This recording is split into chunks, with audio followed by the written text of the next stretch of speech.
Ever wonder how a battery really works? Let's dive into that secret world where metal meets solution. Okay, here's our game plan. We'll start with conduction, see a chemical tug-of-war, and unlock electrode potential. First things first, you should know that electricity flows in two totally different ways. In metals, you've got electrons doing all the work, but in solutions, it's all about ions on the move. So, what happens when you bring these two different worlds together? That's where things get really interesting.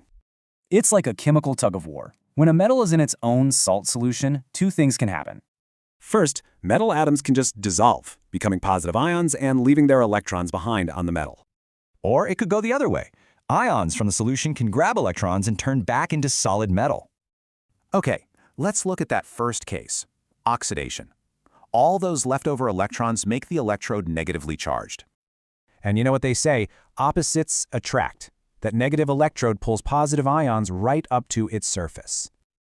This creates what's called the Helmholtz double layer.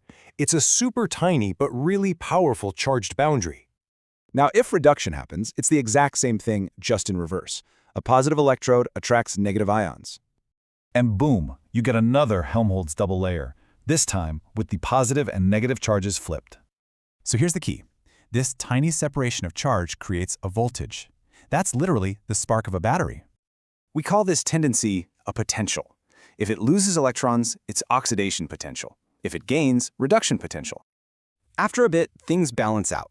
The speed of oxidation matches the speed of reduction and everything stabilizes.